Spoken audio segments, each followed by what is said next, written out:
Ya, kita masuk ya materi hari ini, berarti kita membahas masalah teori kedaulatan. Ya, jadi kita kalau membahas masalah kekuasaan negara, maka kita juga harus memahami masalah kedaulatan. Ya, apa itu pemahaman tentang kedaulatan? Jadi jika kekuasaan dikonstruksikan dalam kerangka yuridis atau kerangka hukumnya, maka kekuasaan itu disebut sebagai kedaulatan. Ya. Jadi kedaulatan itu kalau bahasa yuridisnya, bahasa hukumnya dalam sistem pemerintahan Indonesia yaitu kekuasaan. Ya kan? Itulah kalau kita tuh kedaulatan berada di tangan rakyat dan dijalankan sepenuhnya oleh rakyat. Ya kan? Berarti kan kedaulatan jatuhnya ke kekuasaan. Ya. Kita yang memilih anggota DPR nanti seperti tanggal 14 Februari ya. Kita memilih anggota DPR, kita yang mempercayakan suara kita untuk beliau-beliau itu, maka beliaulah yang akan bekerja untuk mewakili kita. Ya.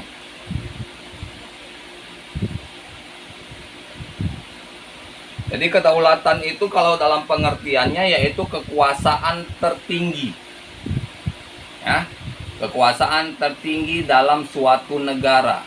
Jadi kekuasaan itulah yang akan menjalankan sistem pemerintahan dan kemasyarakatan dalam suatu negara. Seperti kita contohnya presidensial. Ya, jadi kekuasaan yang dijalankan oleh presiden sebagai kepala negaranya. Ya, kalau parlementer oleh parlemen, bisa raja, perdana menteri, segala macam. Ya, ada banyak beberapa kepala negara yang berbeda dalam sistem negara di dunia ini. Nanti kita bisa bahas itu di hukum internasional atau di hukum tata negara ada tuh. Tapi saya nggak megang hukum tata negara. Semester 2 nanti kemungkinan saya megang hukum internasional. Sama semester 4-nya saya hukum pemerintahan daerah. Kalau tidak berubah selama 2 tahun belakangan ini tidak berubah, itu mata kuliah yang saya pegang. Hukum internasional dan hukum pemerintahan daerah. Ya, jadi teori kedaulatan ini ada beberapa macam. Ada 5 macam yang terkenal dalam sistem pemerintahan di dunia. Yang pertama yaitu teori kedaulatan Tuhan. Apa maksudnya? Bahwa dalam teori ini kekuasaan tertinggi ada di tangan Tuhan. Oleh karena itu seluruh perintah negara harus merupakan implementasi dari kedaulatan Tuhan. Ya. Dan seluruh gerak pemerintahan dan rakyat harus sesuai dengan kehendak dari Tuhan. Apa contohnya? Misalnya ini kayak lebih kepada negara-negara Timur Tengah. Ya. Arab Saudi. Hukum mati, pembunuh dibalas dengan hukuman mati. Atau jika bisa tidak dihukum mati jika dapat pengampunan dari pihak keluarganya. Ya. Ini juga yang sangat disesalkan, hukum mati di Arab Saudi ini. Memang hukumnya tidak salah. Kalau saya bilang hukumnya tidak salah. Tapi yang di awal tahun semalam kita dihebohkan dengan seorang pemuda usia 17 atau 18 tahun harus dihukum pancung karena tidak sengaja menabrak sepupunya sendiri hingga meninggal dunia. Ya. Sudah minta maaf, sudah minta pengampunan, seluruh keluarga bersedia menyerahkan seluruh harta kekayaannya, seluruh harta benda diserahkan semua asal anaknya jangan dihukum mati.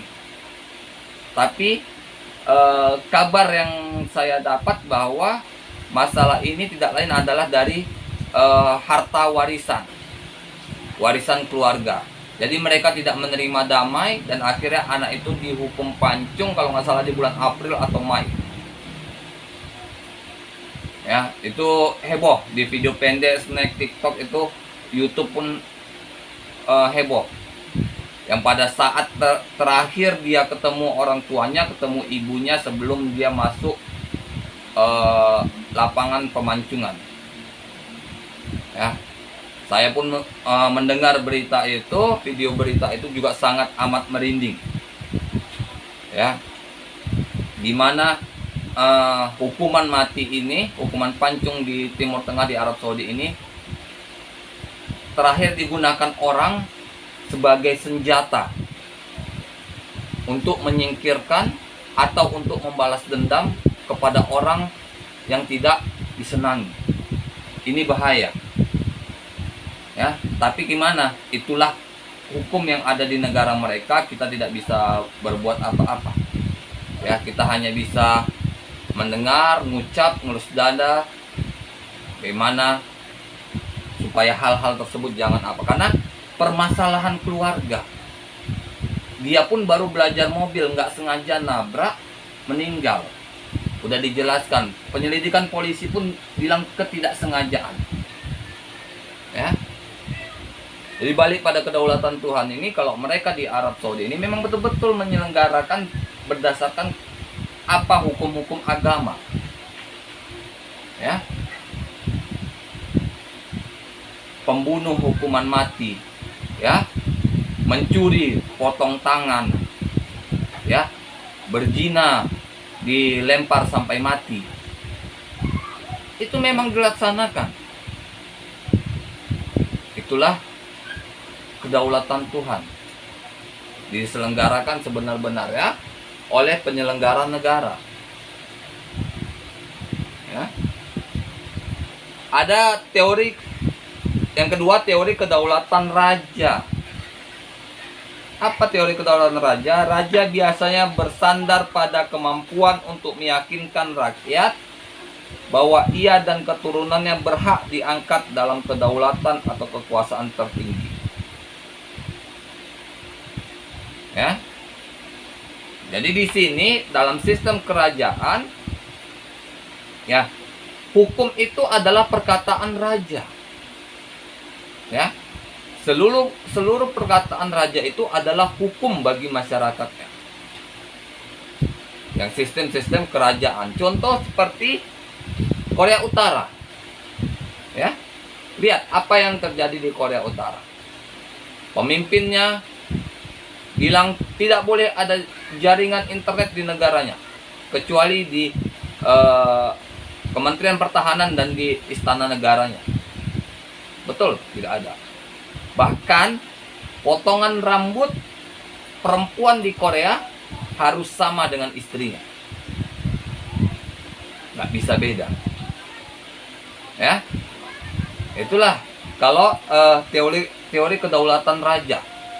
Seperti itu. Apa yang diinginkan raja, kalaupun tidak masuk di akal, tetap harus dilaksanakan. Ya kan? Kalau kita pikir kan potongan rambut kan nggak masuk di akal, diatur juga. Tapi itu memang ada. Yang boleh cek di Korea Utara. Kalau saya lihat di YouTube, saya carinya keunikan di Korea Utara. Peraturan unik di Korea Utara.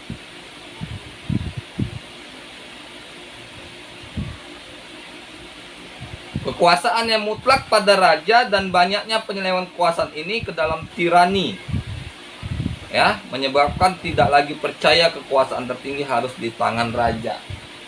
Inilah kalau yang terjadi. Seperti kalau kita dulunya dari konstitusi RIS, pernah kita konstitusi RIS pada tahun 1949, ya, akan tetapi masyarakat tidak terlalu yakin bahwa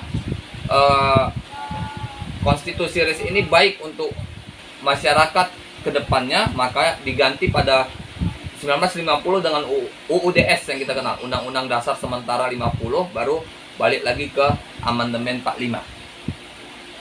Ya. Kalau dulu kan banyak sistem-sistem kerajaan di Indonesia juga. Kalau di Sumatera biasanya Maimun, ya. Itu dulu kerajaan memang, Kesultanan Maimun. Ya, di Jawa juga banyak. Bahkan kalau yang sampai sekarang masih diakui itu hanya di Yogyakarta.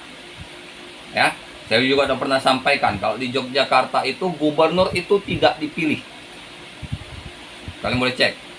Gubernur tidak dipilih. Gubernur berdasarkan garis keturunan.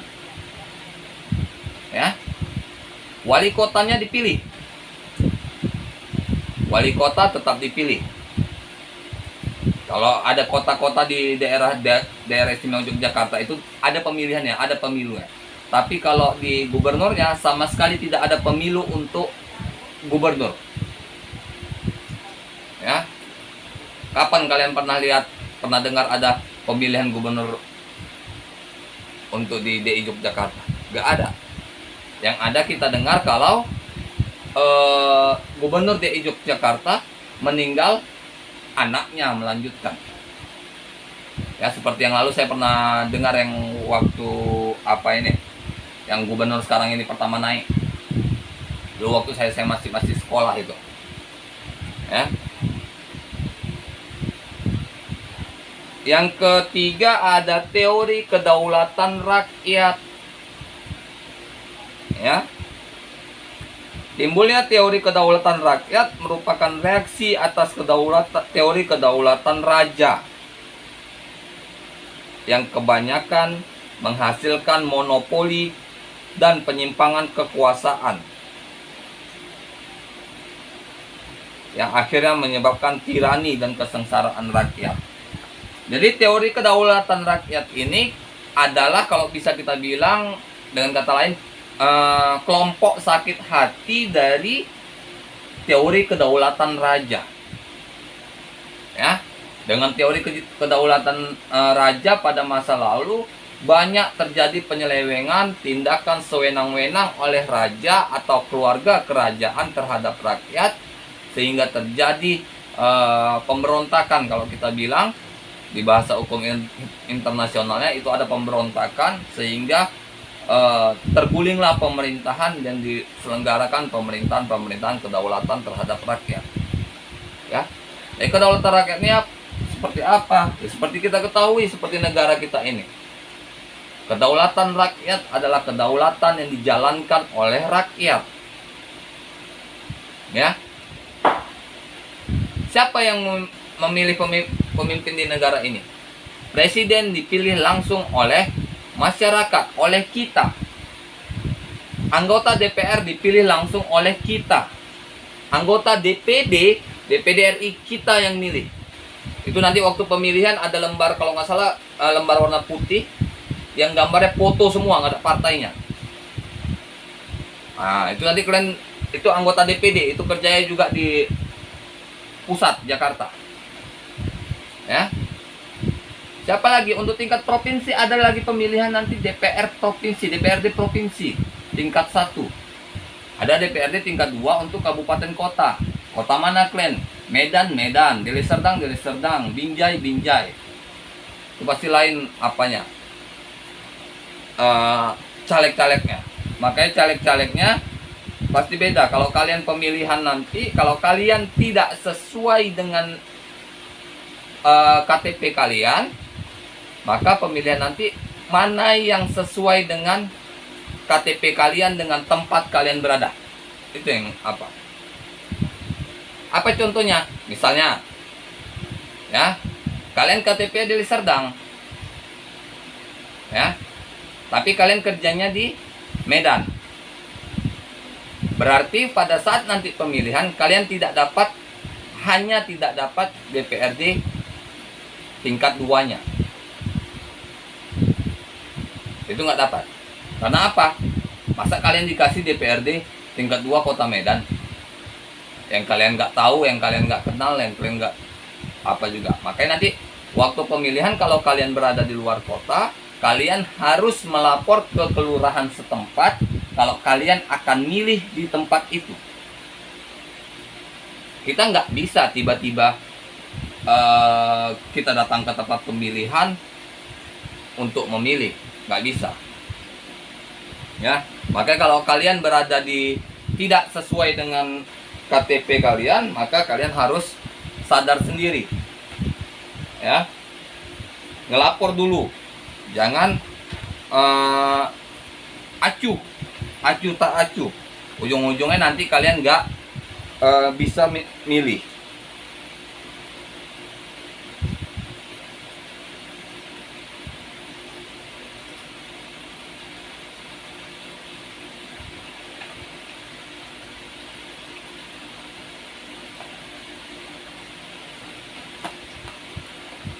Mohon maaf sebentar, ini Yuni Anggreni ini udah ngirim UTS kok, atau udah luan tapi nggak ngirim balik lagi ya?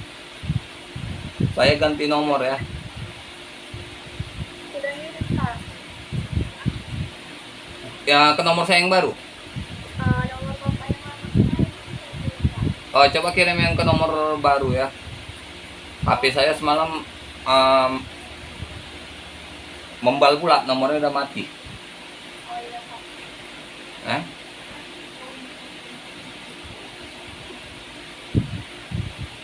JJ Ratio mengemukakan kedaulatan rakyat lewat bukunya yang terkenal Do Kontrak Sosial. Apa yang dibahas di sini? Tentang perjanjian masyarakat. Perjanjian yang terjadi di tengah-tengah masyarakat. Ya, kalau pada masa lalu bahwa masyarakat itu dalam menjalankan kehidupannya, mereka melakukan perjanjian antara satu kampung dengan kampung lain, antara satu wilayah dengan wilayah lain. Ya, misalnya contoh, wilayah A menghasilkan pertanian yang subur banyak, yang wilayah B menghasilkan peternakan. Bisa adakan perjanjian tukaran untuk memenuhi kebutuhan masyarakatnya. Ya kan? Dia harus seperti itu untuk memenuhi kebutuhan masyarakatnya. Jadi kalau masa dulu tidak ada jual beli, ya, lebih kepada tukar impas lah, ya, yang harganya sama. Jadi penukaran itu dengan harganya yang sama. Ya, teori kedaulatan rakyat yang kemudian secara politik menjadi gagasan dasar dalam sistem demokrasi. Ya. Yang hendak mengatakan bahwa rakyat sendiri yang berwenang menentukan bagaimana ia mau dipimpin dan oleh siapa. Ya. Inilah yang terjadi sama kita sekarang ya, kedaulatan rakyat. Kita sendiri yang memilih ingin dipimpin oleh siapa. Syukur-syukur yang kita pilih itu menang, maka sesuailah pilihan kita itu yang memimpin kita. Ya kan? Kan itunya yang terjadi kalau dalam kehidupan kita sekarang ini. Ya. Tanggal 14 Februari seperti saya bilang tadi, nanti pemilihan. Ya. Kalian yang berhak menentukan siapa yang duduk. Makanya kalau kalian abai, kalian tidak milih, jangan salahkan kalau nanti terjadi masalah karena kalian juga tidak open. Ya. Ada terjadi masalah seperti ada terjadi penyelewengan, ya, korupsi atau segala macam. Jangan kalian salah-salahkan. Untung aku nggak pilih bapak itu. Ya, ternyata korupsinya bapak itu. Jangan. Karena kalian juga tidak open. Tidak ikut pilih. Atau golput. Hati-hati. Ya. Karena seharusnya semua anggota masyarakat sama kedudukannya. Ya. Seluruh anggota masyarakat kita sama kedudukannya di mata hukum dan pemerintahan. Ya. Kalau kalian rasa mampu jadi caleg, daftar. Ini pendaftaran udah tutup. Kalian bisa daftar sekarang untuk pemilu yang akan datang. Ya. Kalau rasa kalian mampu. Mampu dari mana? Mampu dalam bekerja dalam birokrasi politik, maupun mampu dalam dananya. Ya. Karena ongkos politik tidak murah. Ya kan? Kalian tahu sendiri ongkos politik sangat amat tidak murah.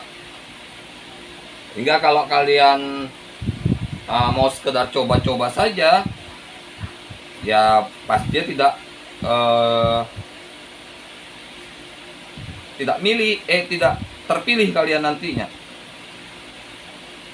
Kenapa? Lihatlah sekarang yang udah istilahnya udah keliling-keliling saja, banyak caleg-caleg itu yang gagal.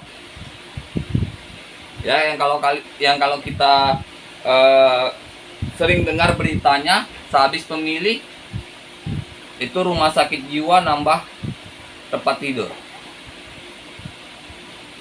Ya kan?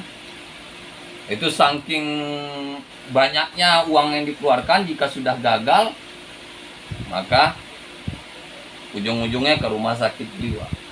Hati-hati, kalau kalian ingin masuk politik, kalian harus benar-benar all out, harus benar-benar fokus di situ, siap keluar uangnya, siap keluar uang untuk pemenangan diri kalian sendiri. Ya. Jadi kalau kalian sayang-sayang, aduh nanti kalau nggak terpilih gimana? Kalau gagal gimana? Ya nggak usah daftar. Ya kan? Nah, kalau kalian yakin sesuai dapil kalian, silakan. Ada yang keempat, itu teori kedaulatan negara. Apa itu teori kedaulatan negara? Merupakan reaksi terhadap teori kedaulatan rakyat.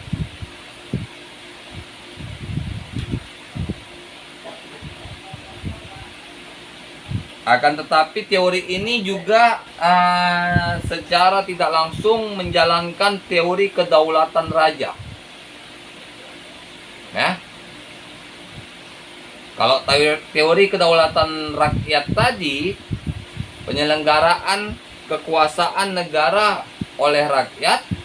Kalau di sini negaralah yang menentukan semuanya tanpa menghiraukan apa yang disampaikan oleh rakyat. Jadi nggak jauh beda dengan raja tadi. Ya.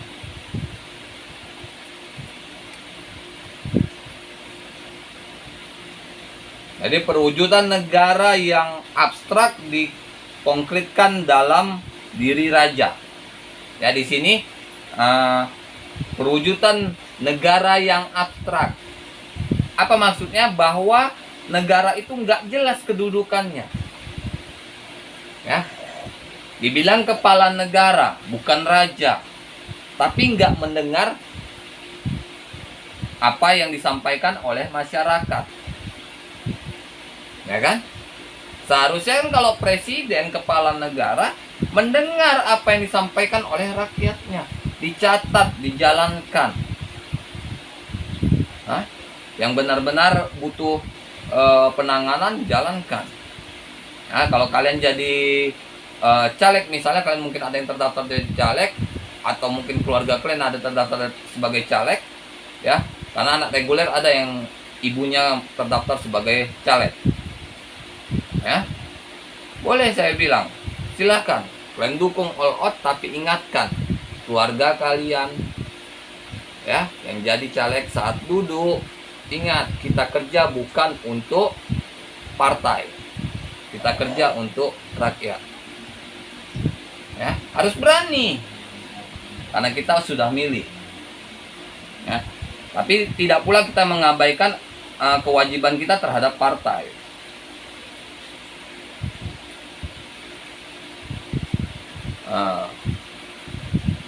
Ya, kalau ada juga kawan sekelas yang menjadi caleg, nggak ada masalah. Harus benar-benar amanah. Siapa kawan kita yang jadi caleg, silahkan share ke grup pun saya nggak ada masalah. Mana tahu satu dapil dengan saya bisa saya bantu untuk milih, ya kan? Ya, kalau memang satu dapil ya, saya Medan Medan area. Ya, tapi kalau enggak ya kita bantu aja. Siantar katanya ya.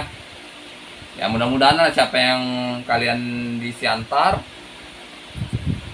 bantulah kawan kalian. Ya. Masalah nanti kalau dia nyeleweng kan, jumpa di kampus kan dia malu sendiri. Udah dibantu oleh kawannya ternyata nggak amanah. Ya kan? Bagi yang dapilnya sama, kalau enggak ya kita cuma bisa bantu doa. Nggak bisa kita bantu macam-macam.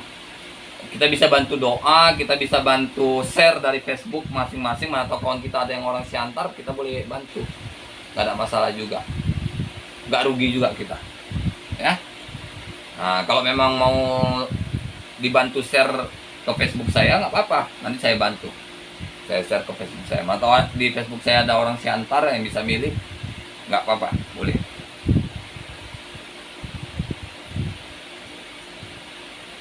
Ya. Di teori ini juga menekankan bahwa negara berdaulat karena rakyat. Ya. Di sini negara berdaulat karena rakyat, tapi menjalankan kedaulatannya itu bukan kedaulatan rakyat, lebih kepada kedaulatan raja. Nanti nampak bedanya ya, kedaulatan rakyat mana, kedaulatan raja mana ya. Kalau kedaulatan raja, ya apa yang menjadi kemauan raja itu yang terlaksana. Ya kalau kedaulatan rakyat, seorang pemimpin bekerja berdasarkan apa amanah dari rakyat. Ya. Dan terakhir ada teori kedaulatan hukum. Apa ini? Kalau teori kedaulatan hukum ini lebih kepada penyangkalan terhadap teori kedaulatan negara. Seperti bahwa kekuasaan tertinggi tidak pada raja dan negara, tetapi berada pada hukum, yang bersumber pada kesadaran hukum setiap orang. Ya. Jadi kalau teori kedaulatan negara tadi lebih kepada pemimpinnya, ini kepada hukumnya. Ya. Hukum kalau di negara kita itu dibentuk oleh perwakilan rakyat. Ya, ini nanti yang jadi caleg, nah itulah kalian yang buat undang-undang, kalian yang buat hukum. Ya. Kalau kalian caleg DPR RI, itu yang kalian buat undang-undang. Kalian pasti akan terlibat dalam pembuatan undang-undang. Ya. Tapi kalau kalian caleg DPRD tingkat 1 atau 2, kalian terlibat nanti dalam pembuatan perda. Perda provinsi atau perda kota. Ya. Makanya kalau di teori kedaulatan hukum ini mengembalikan teori kedaulatan itu kepada rakyat. Menyangkal tadi teori kedaulatan negara. Ya, dibalikkan melalui aturan-aturan hukum yang diberlakukan.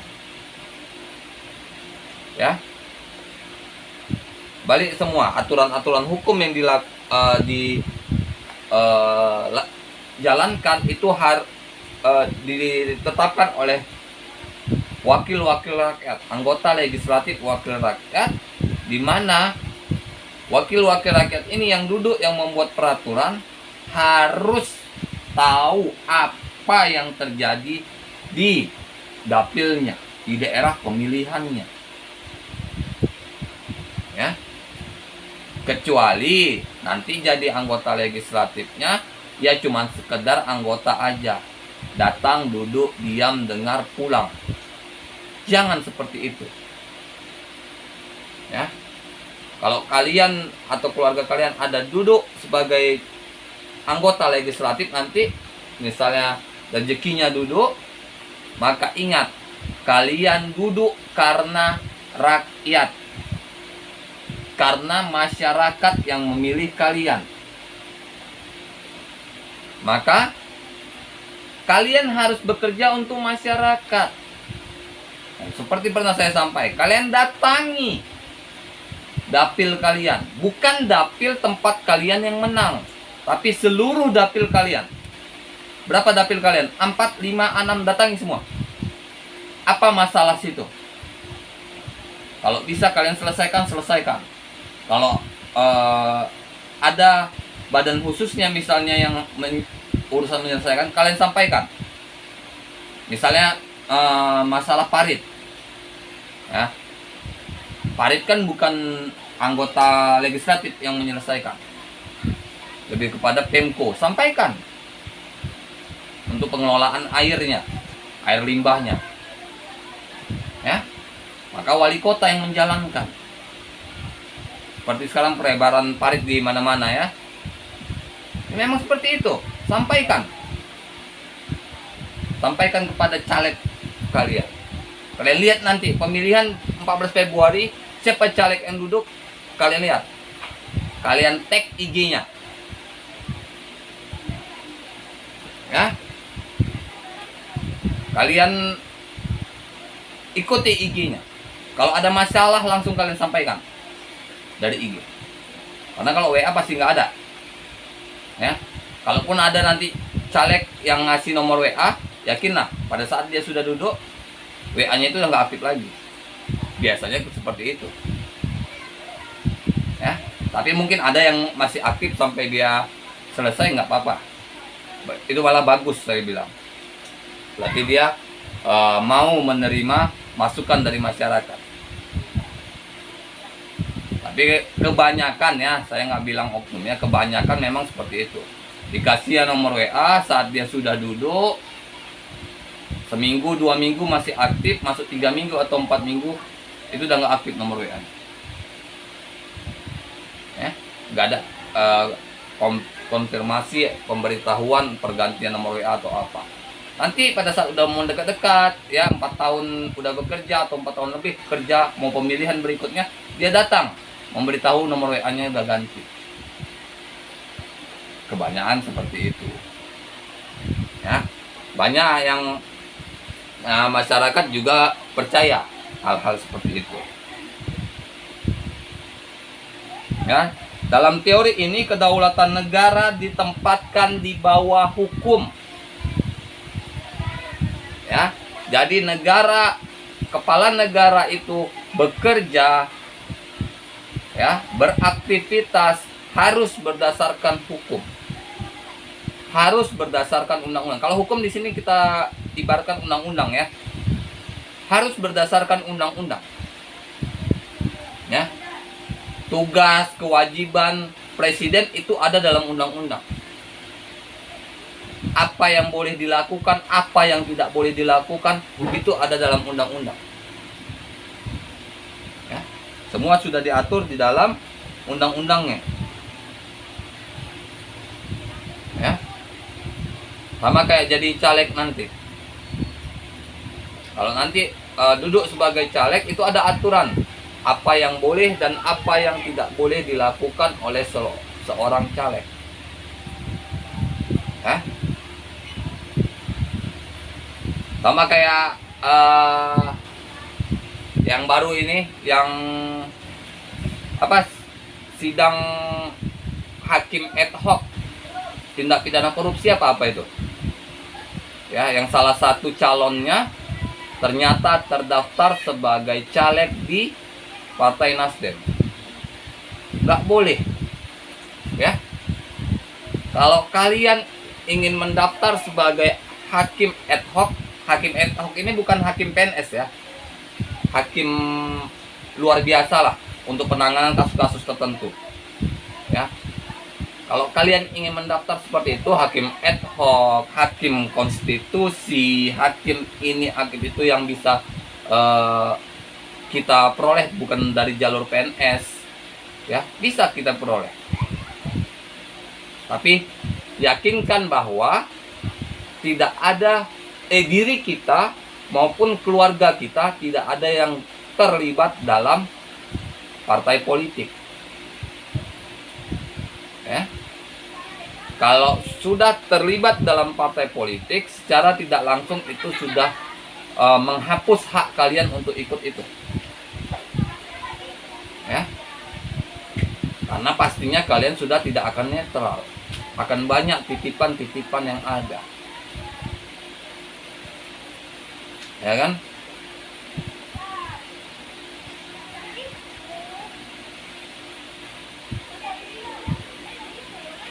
Munculnya teori kedaulatan hukum ini lebih kepada kampanye hak asasi manusia pada awal-awal 2000-an. Ya. Kenapa? Kalau tadi teori kedaulatan negara banyak penyimpangan-penyimpangan terhadap masyarakat, maka hukum harus menengahinya. Hukum harus menjamin bahwa dengan adanya kedaulatan pemimpin negara tidak melanggar hak-hak dasar masyarakat manusia dalam negara tersebut. Ya. Karena masalah-masalah HAM ini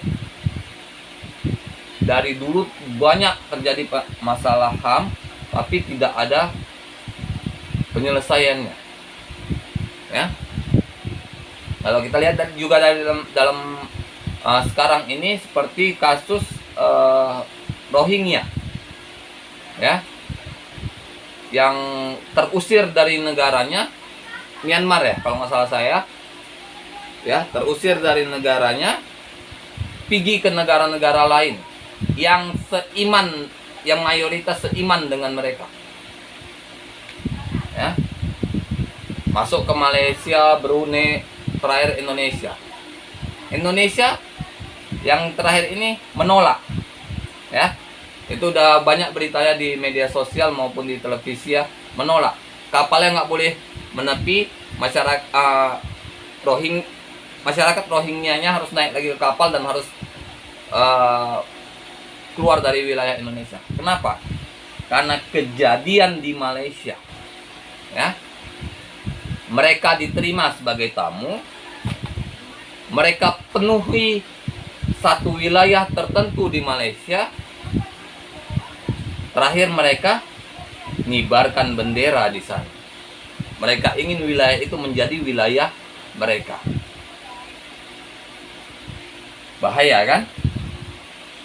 Itu yang terjadi juga di Indonesia, di Aceh. Ya. Pengungsi tahap pertama dulu sudah diterima, ya, ditempatkan di tempat penampungan di Aceh, ya, dikasih makan, dikasih apa, mereka tidak mau, ya, mau tapi selalu komentar, ya, itu saya ada dapat videonya itu, termasuk lucu juga. Nasi udah banyak, lebih banyak dari makan kita biasa, dibilangin nasi terlalu sedikit, ya, lebih banyak. Kalian boleh cek itu, saya dapat edit snack semalam, ya, udah banyak itu. Dari ukuran masyarakat yang kalau kita bilang congok sekalipun itu udah lebih daripada congok. Itu lebih kepada rakus, udah tinggi segini untuk satu orang, ya, ya udah seginilah dari piring, segini nasi itu. Dia nggak pakai piring, pakai kertas nasi kayak orang jualan biasa, ditaruh situ. Nah, dikasih lauknya dalam plastik. Terlalu sedikit katanya. Jadi makannya semana? Sekilo satu orang. Kan nggak masuk di akal. Dan itu mereka juga ditempatkan di suatu wilayah di Aceh itu, mereka minta. Ada beberapa rumah yang masih ditempati warga Aceh, minta itu jadi tempat saudara-saudara mereka Rohingya juga. Jadi mereka minta wilayah itu, satu wilayah itu mereka semua isinya. Itulah yang terjadi seperti di Malaysia. Kalau dikasih nanti mereka kibarkan bendera. Dan parahnya yang gelombang pertama ini yang sudah masuk, mereka nggak mau disuruh keluar lagi. Tuh bahayanya, ya kan? Inilah menjadi tugas UNHCR, ya. Itu bagian kemanusiaan internasional, ya, di mana harus menempatkan mereka,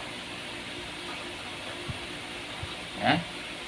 Memang cocoknya kalau orang-orang seperti itu yang nggak tahu terima kasih jika sudah ditolong, tempatkan di wilayah perbatasan.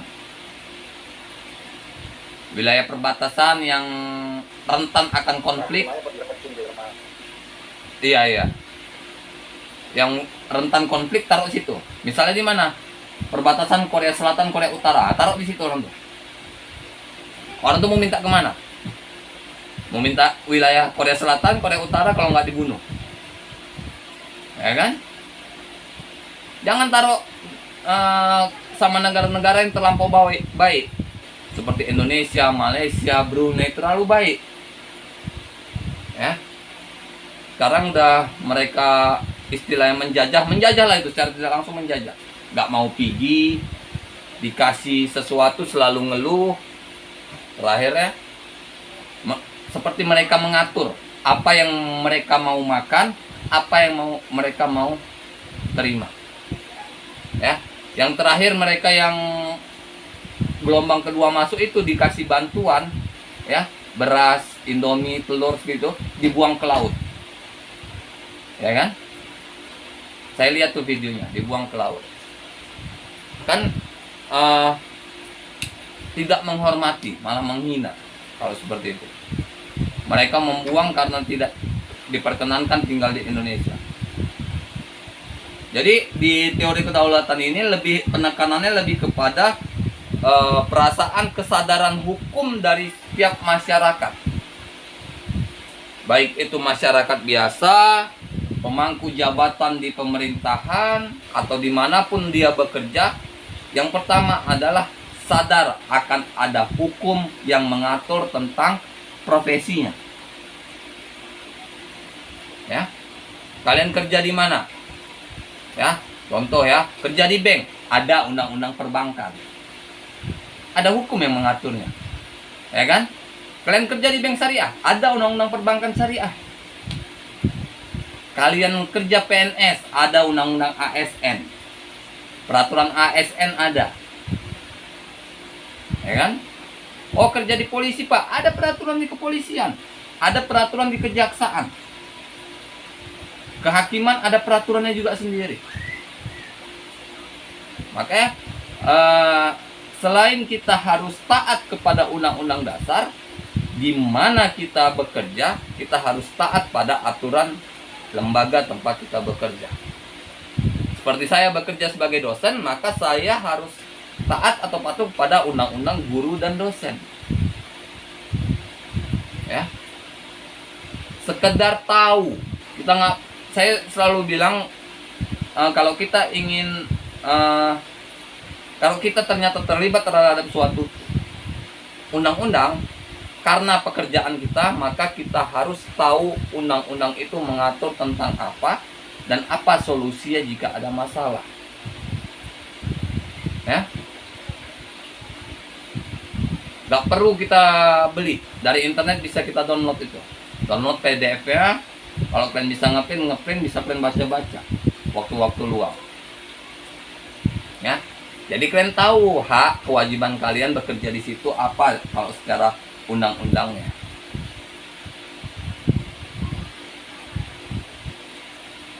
Ya. Kalau dari segi negaranya lebih kepada legislatifnya. Bagaimana legislatifnya menerapkan undang-undang yang memang diperuntukkan untuk masyarakat. Ya, bukan menetapkan undang-undang karena titipan. Ya, beda ya. Kalau ada titipan berarti ada yang tujuan tertentu. Kayak kalau membuat undang-undang atau suatu peraturan harus berdasarkan apa yang terjadi dalam masyarakat. Makanya saya selalu bilang mustahil anggota legislatif itu bisa bekerja maksimal untuk masyarakat kalau dia tidak pernah turun ke masyarakat. Nggak mungkin. Ya. Kalian misalnya daerah saya ya, Medan Area, Amplas, Deni, Medan Kota, 4 dapil. Ya.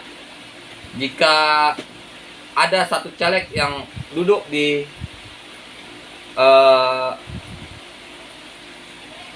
daerah saya ini, maka dia harus 4 wilayah ini dia harus tahu benar, ya, bagaimana kebutuhan dari masyarakatnya dan bagaimana apa yang harus dilaksanakan perbaikan untuk masyarakat. Ya. Kalau enggak, ya sama aja. Ya, untuk apa kalian jadi caleg? Mohon maaf saya bilang ya. Untuk apa kalian jadi caleg? Berarti kalian caleg hanya, mohon maaf, hanya mengambil status sosial, menaikkan status sosial kalian. Ya, jangan seperti itu. Jangan kalian jadi caleg hanya untuk menaikkan status sosial. Tapi kalian menjadi caleg itu memang niat kalian bekerja untuk masyarakat. Ya. Ya, inilah pertemuan kita pada hari ini. Ya. Pertemuan pertama setelah UTS. Ya. Lebih dan kurang saya mohon maaf. Kita kembali lagi di pertemuan selanjutnya. Untuk apanya, UTS-nya tolong yang sudah ngirim ke nomor saya yang lama tapi belum ngirim ke nomor baru, silakan kirim lagi ya ke nomor baru.